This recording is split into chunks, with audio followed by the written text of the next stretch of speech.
Welcome to our episode of Biblical Archaeology from the Ground Down. Sponsored by Bible Interact and hosted by Dr. George Sparks.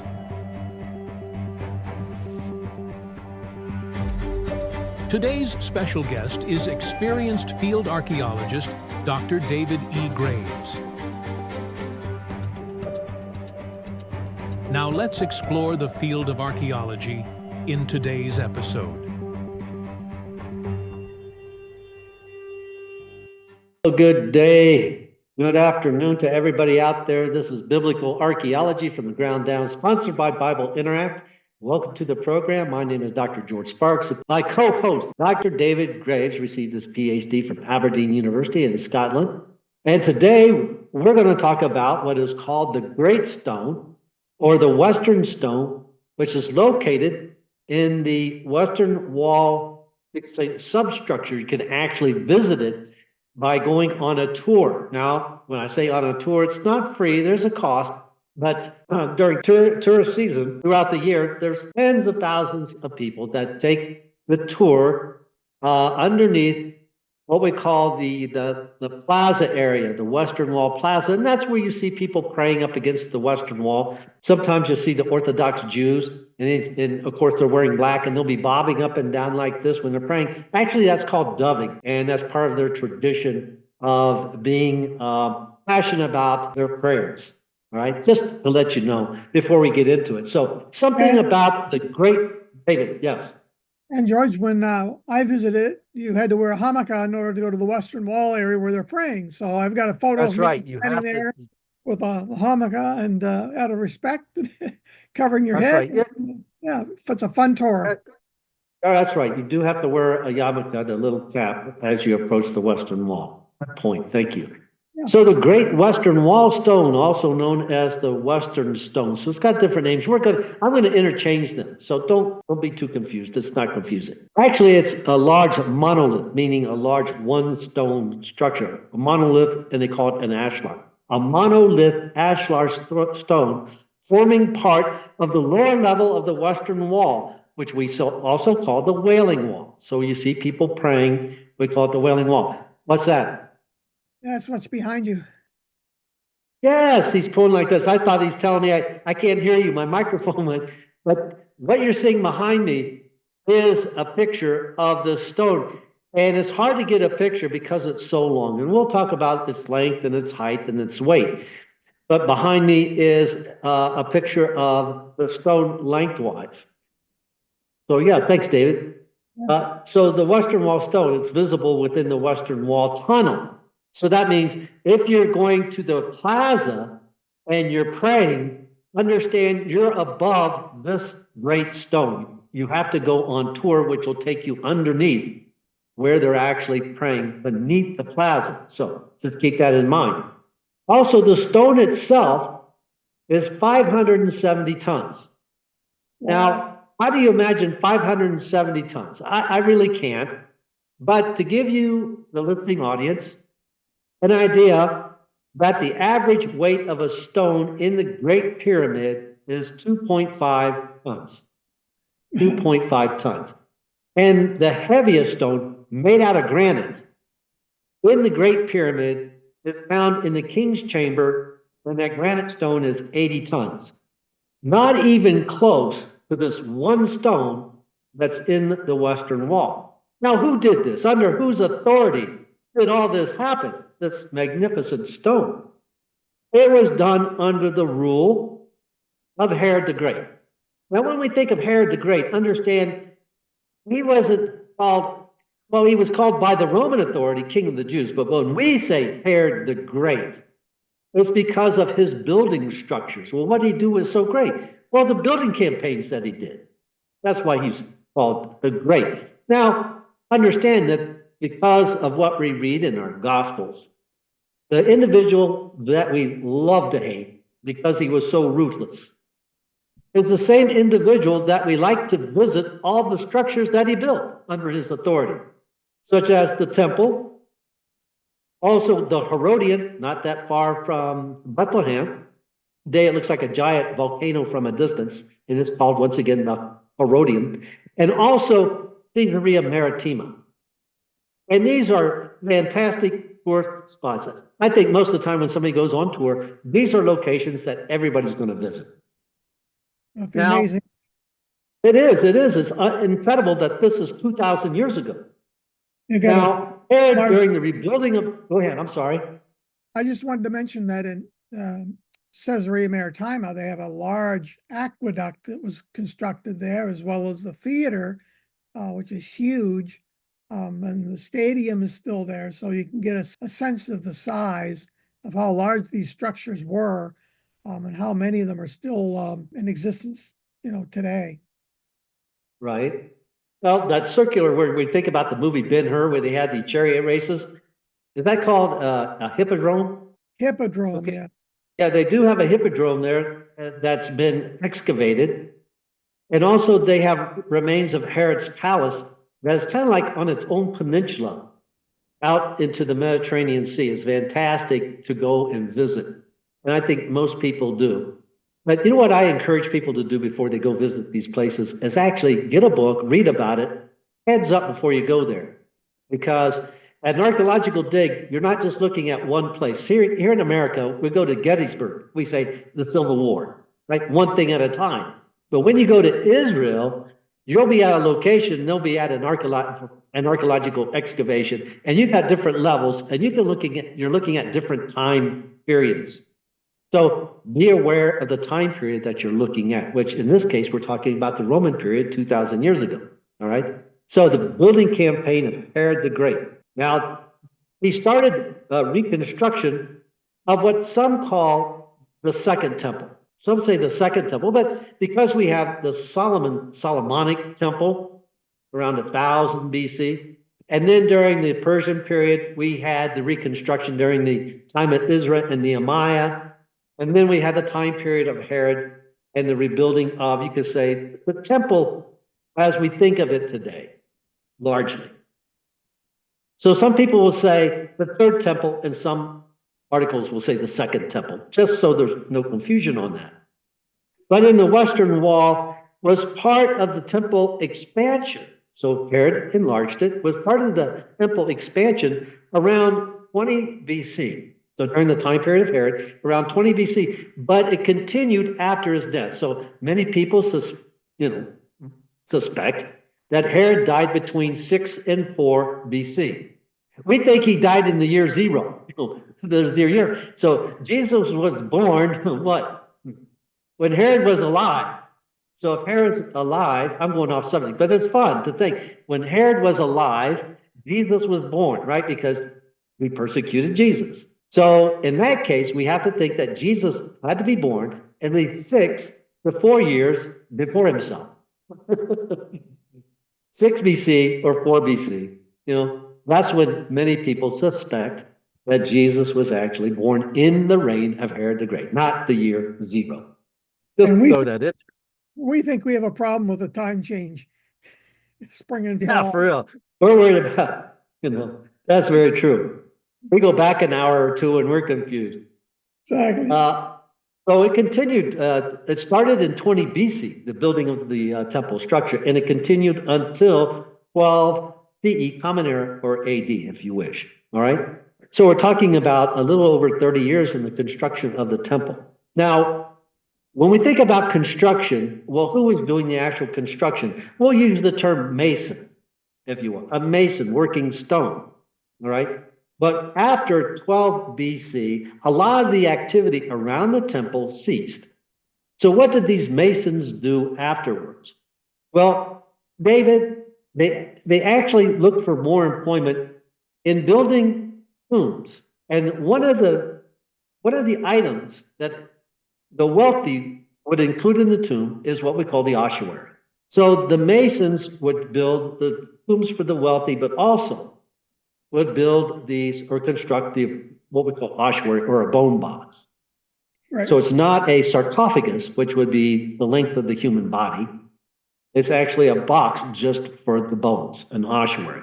Now, I use the term mason, but David in the Greek, and we read it in the New Testament, such as Jesus was the carpenter's son, referring to Joseph, And Joseph is actually referred to in the Greek as a what? A tecton.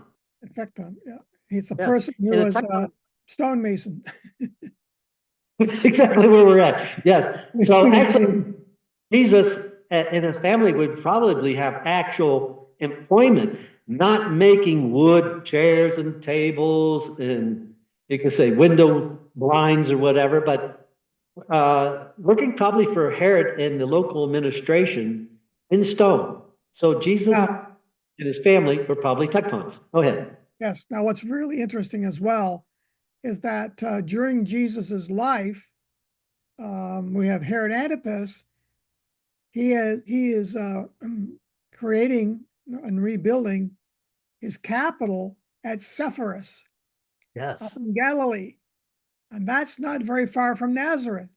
So some have speculated that Joseph and Jesus would have had employment helping to rebuild the city of Sepphoris, and Herod Antipas is now down in the southern part of around the Dead Sea, soaking in his bath complex at Tel El Hammam at Livius, while he's rebuilding his city up at Sepphoris. So Jesus might have, and of course the Greek word there, tecton, is connected to this idea of being a stonemason. So you're right on there, yeah. And we did have about 6 months ago a professor on our program from King's College, and it's Professor Kent Dark, who was excavating at Nazareth. Underneath, I guess it was a convent. Yeah. And if you want to look that up, Professor Kent Dark, Biblical Archaeology from the Ground Down, Kent Dark, and David, you made the cover slide for that. Yeah. And I think the last time I checked, it had several thousand views. And I don't want to get too far off subject, but it is, we got a lot of good response from that.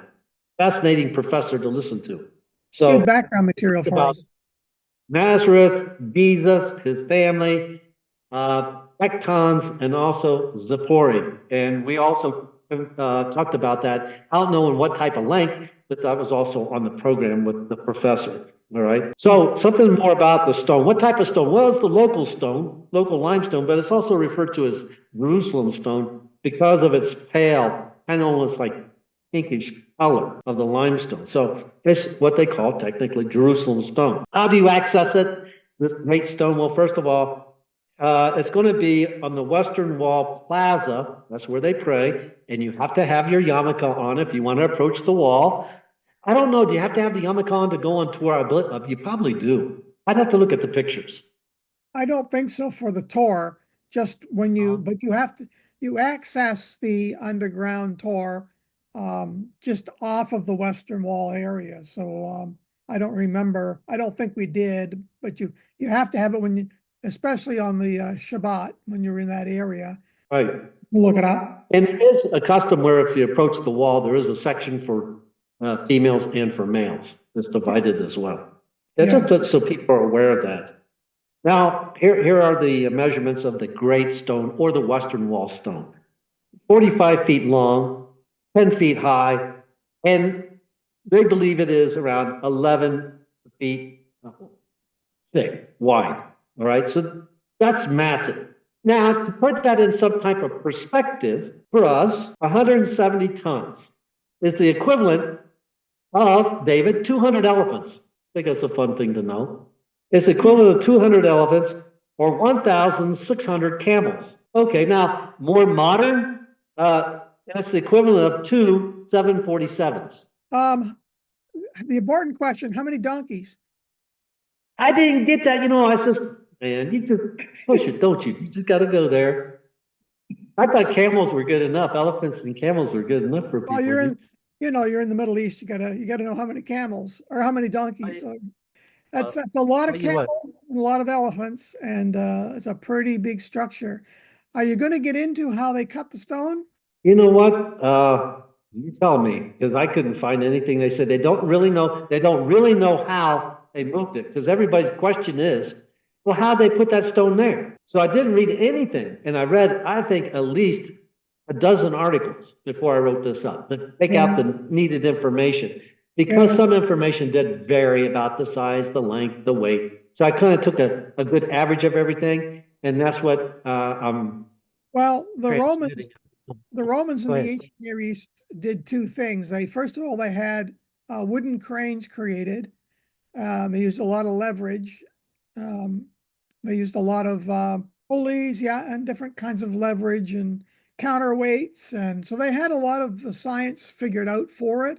And we do have examples of that. The other thing that they did in cutting their stone was they would use rope and sand, and they would move it back and forth, a little bit like a saw. And over time, a lot of time, and then they created a water wheel that ended up moving the saw back and forth over a long period of time. They would keep adding their sand to it and some water to it, and over time, like I said, it takes a long time to do it.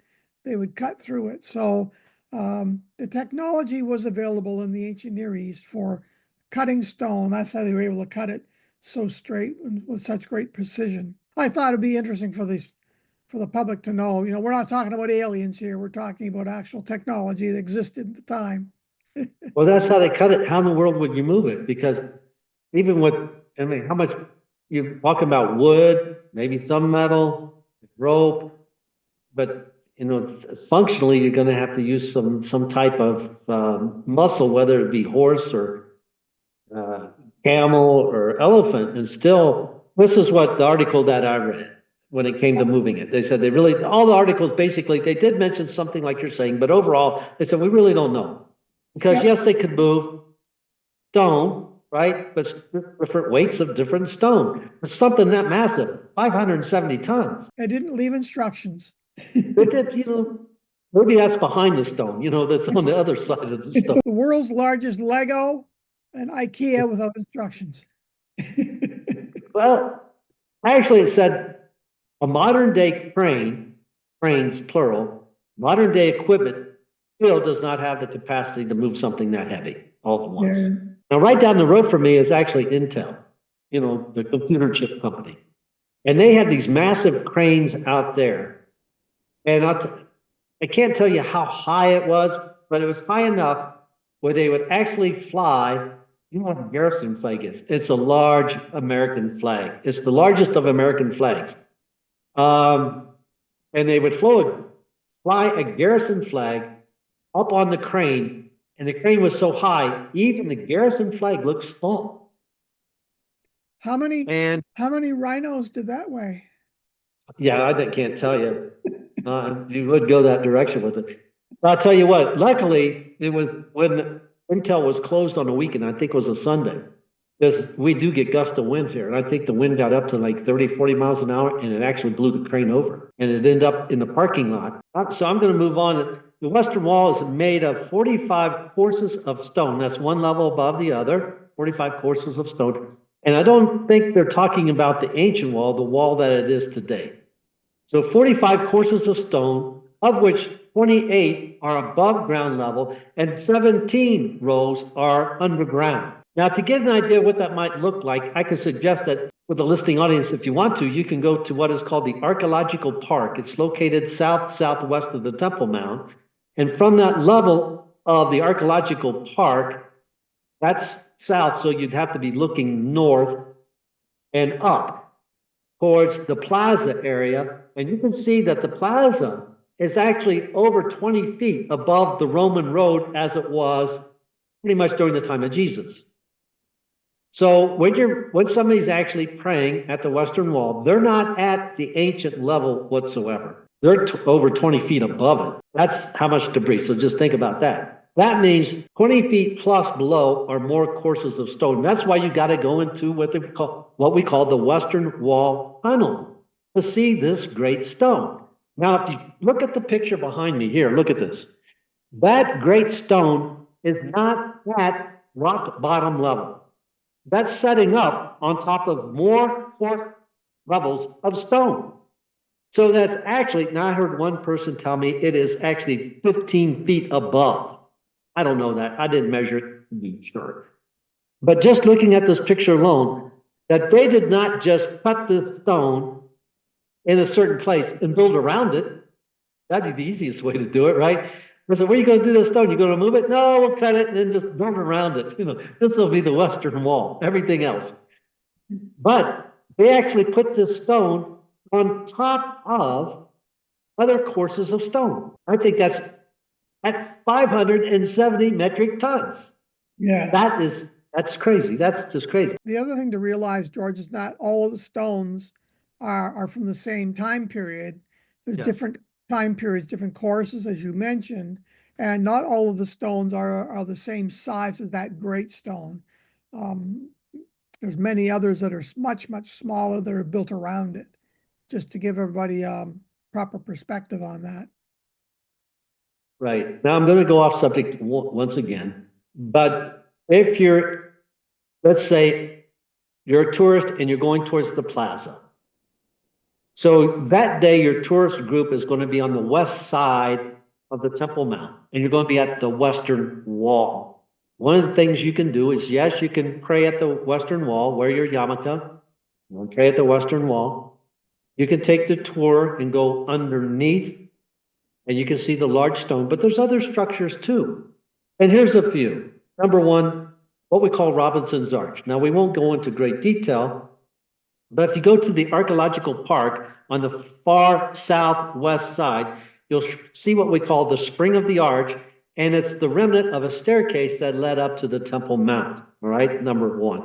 Number two, remnants of what we call Barclay's Gate. Now, why are these names? These are the names of the, not real, I wouldn't call them archaeologists, but explorers back then. These are the name of the explorers that found these structures. So Barclay's Gate. And if you get a little map of the Temple Mount, they'll have these numbered out for you. And we can add that. Also, number three is Wilson's Arch and Warren's Gate. And some of these gate structures you're going to see in the tour. When you go underneath, you'll see these arches in the tour because they are at a lower level, right? So you go into that Western Wall tour, you're going to have to pay. As you go down in there, you're going to see much more than just the large stone. You're going to see also these archways that one time led into the Temple Mount because of, you can say, religious sensitivities. They have been bricked up. They have been blocked up. And they've continued to excavate underground there as well. And some of that has been opened up to the public. So you can go through, they've got plexiglass on some areas. You can see the Roman road as it existed. And so it's not just walking, in a little tunnel somewhere. There's a lot to see and really well worth the trip. I've got, I think, a miniature model of the Temple Mount area down there as well. Tour guides that'll talk you through what's going on. So very informative, highly worth going down there. Now, David, you mentioned before different types of stone. Now, that will bring up another subject briefly because we got different time periods. Remember, some people call it the second temple, some people call it the third temple, and there are stones relating in the wall according to the time period in which it was reconstructed. So there are stones from the time period of Solomon, and they look different than the Roman stones during the time period of Herod. Now, one thing, if you can look at the stones, especially underneath me, you can see that around the edge of the stone, there's a trim. There's a trim around the edge of the stone. I don't know if I go like this with my finger. No, I can't do it. Either way, it won't work with this picture. But this lower stone right here by my shoulder, right there, you can see the trim underneath it, and that's called a boss. And it's about yay thick all around the stone. And it's a little depression. It just gives it a little bit more class. Yes, a little bit more detail and style to the stone. And the Solomonic stones also have a boss around the stone, but it's different. It's wider. The stone are usually a little bit cruder cut. So there is a difference. So archaeologists, historians that are familiar with the Temple Mount can tell you what structures belong to what period. All right, just of interest. Now, in all fairness, David, you know that we have been accused of pimping books. They say, the archaeology from the ground down, they love to pimp books. Well, first of all, if I could give you resource material that's interesting to read by legitimate scholars, I kind of feel obligated to do that. So why sidetrack you into some kind of alien nonsense? Now, one book that I'm going to show you, she was on our program not that long ago, was Professor Jody Magnus, and she wrote the book Jerusalem Through the Ages. And that's a good read, and it's going to talk a little bit, well, it talks a lot about Jerusalem and Jerusalem Through the Ages. It talks in certain sections about the excavation around, you could say, the temple area itself. A good book to read. Another one, which is 100%, you're going to say this, 100% Temple Mount. Go ahead, you can say it. What's the name of that book? Just called The Quest. Yeah. Dr. Lane Rittmeyer, he was our archaeological architect and the world's leading expert on the Temple Mount architecture.